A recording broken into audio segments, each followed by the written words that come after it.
Assalamualaikum warahmatullahi wabarakatuh. Sahabat-sahabat sekalian, apakah Anda pernah mengalami stres? Anda mungkin menjawab ya, bisa juga ada yang menjawab tidak. Tapi pada dasarnya kita semua pernah mengalami stres. Stres apabila dibiarkan akan berbahaya, akan berdampak tidak baik terhadap diri kita.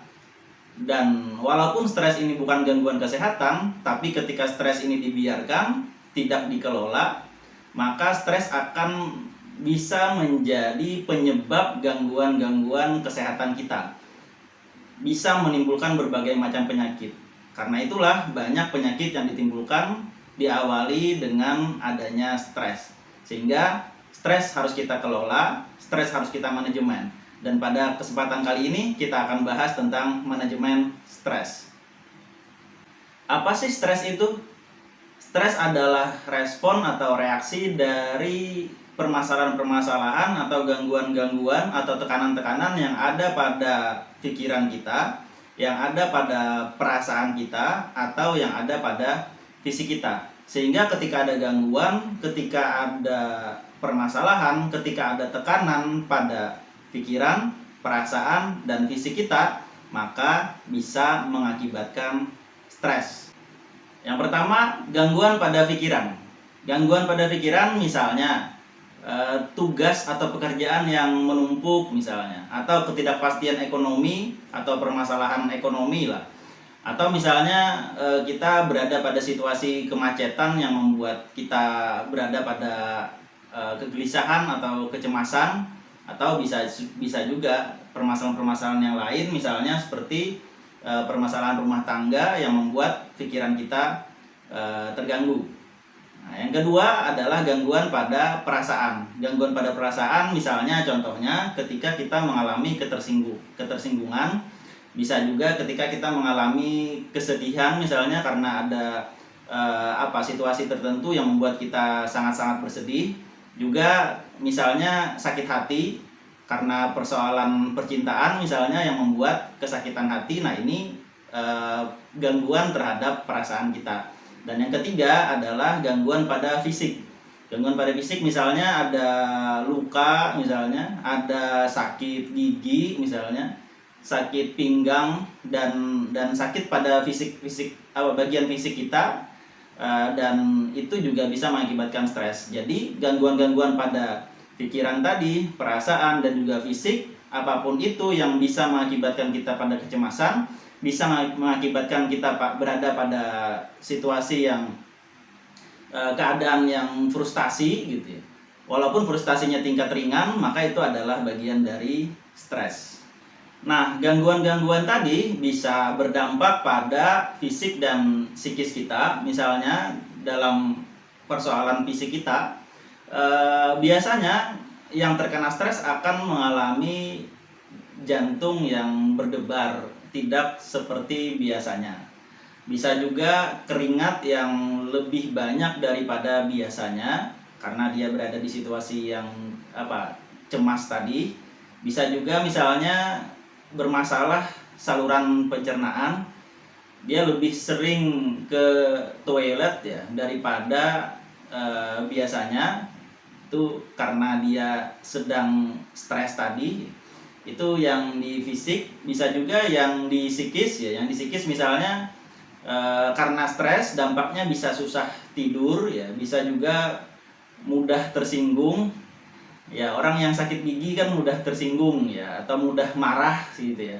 Atau misalnya orang yang habis ada masalah sakit hati misalnya kan ya.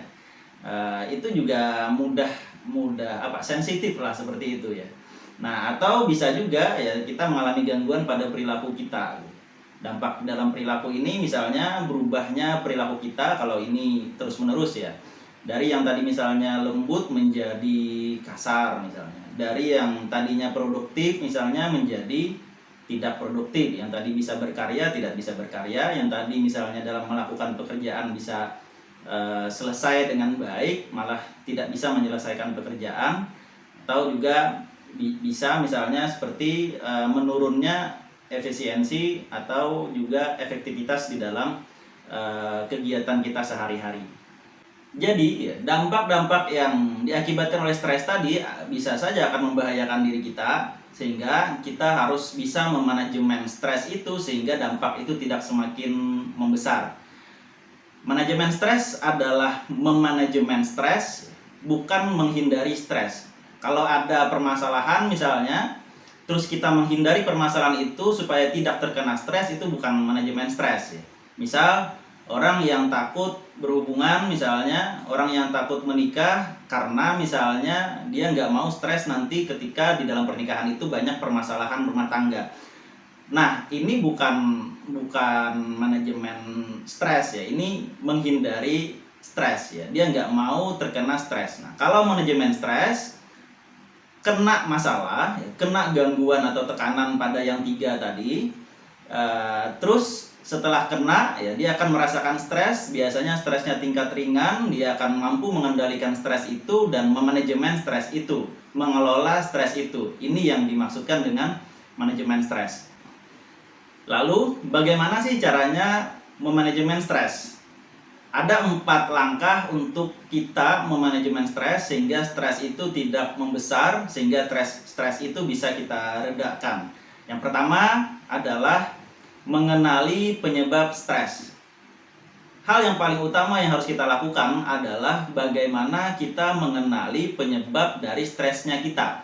Terkadang kita merasakan banyak pikiran, misalnya terganggu dalam pikiran kita, tapi ketika ditanya apa saja sih yang sedang dipikirkan, ya ternyata misalnya cuma 1 gitu kan ya, tapi kita merasanya banyak pikiran karena tekanan pada pikiran kita tadi gitu.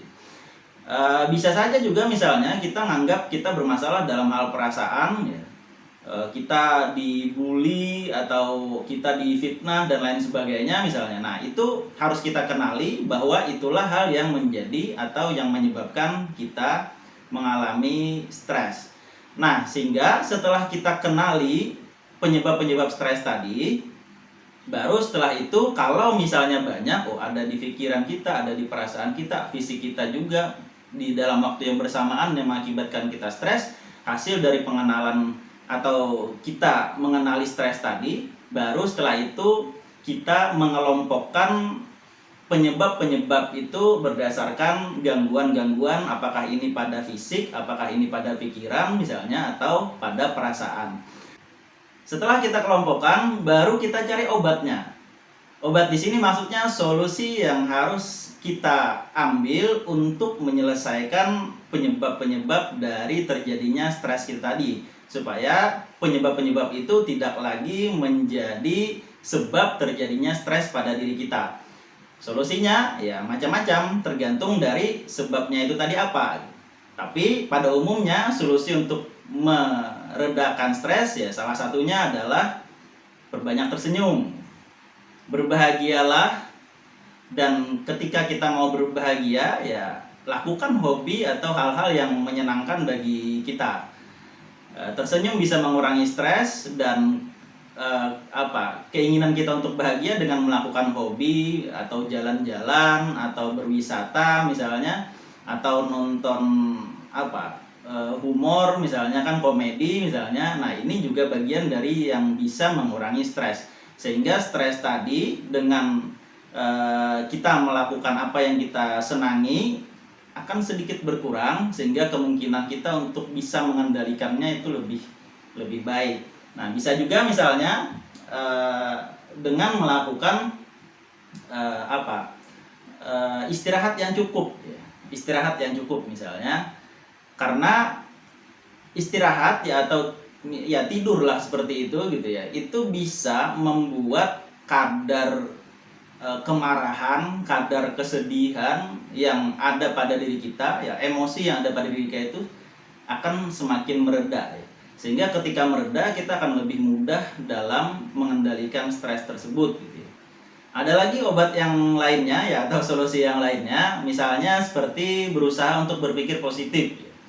Berpikir positif bisa mengurangi kadar stres, sehingga apa yang menjadi penyebab stres kita tadi tidak menjadi hal yang negatif di dalam pikiran kita. Misalnya ada orang yang jahat kepada kita misalnya, dalam pikiran negatif kita dia suka menyebut-nyebut kekurangan-kekurangan kita, atau dia suka misalnya mengumbar-umbar kelemahan-kelemahan yang ada pada diri kita misalnya. Nah, di saat kita berpikir negatif, maka kita anggap dia jahat kepada kita. Tapi ketika kita misalnya bisa mengubah pikiran kita menjadi positif, ya maka kita akan bisa melihat dia dalam kacamata positif, sehingga dia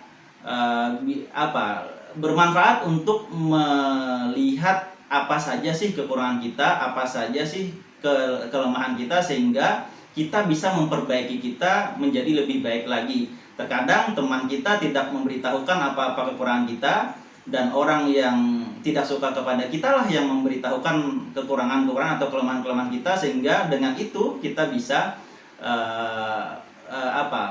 berproses untuk lebih baik lagi ke depannya dengan memperbaiki apa-apa tadi yang menjadi kelemahan-kelemahan atau kekurangan-kekurangan yang dikatakan oleh orang yang tidak suka kepada kita tadi.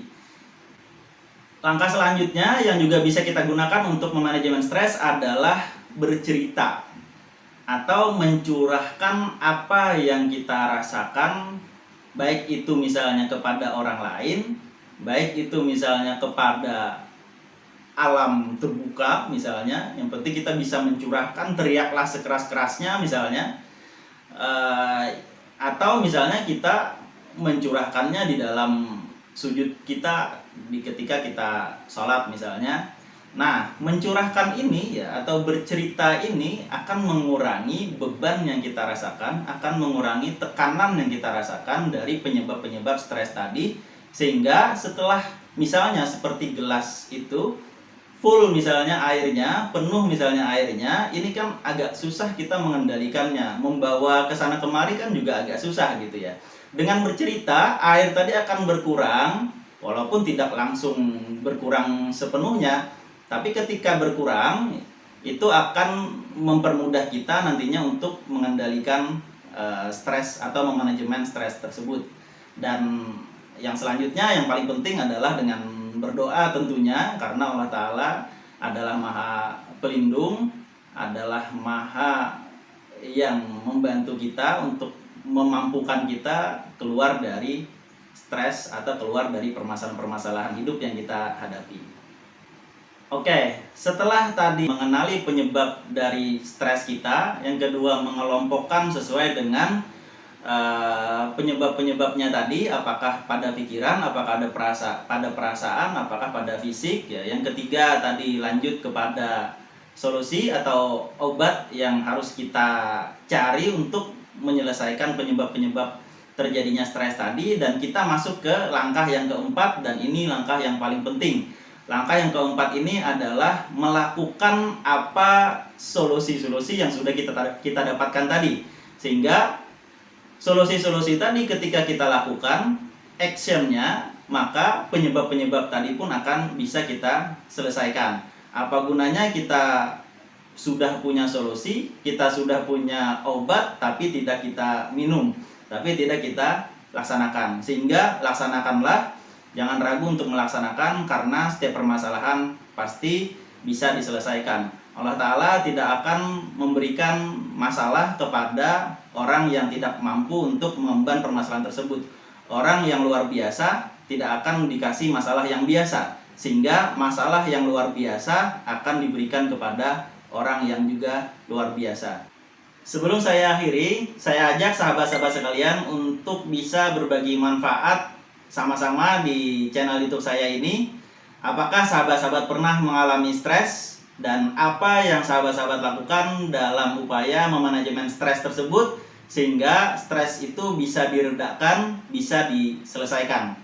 Terima kasih banyak. Demikian, Assalamualaikum warahmatullahi wabarakatuh.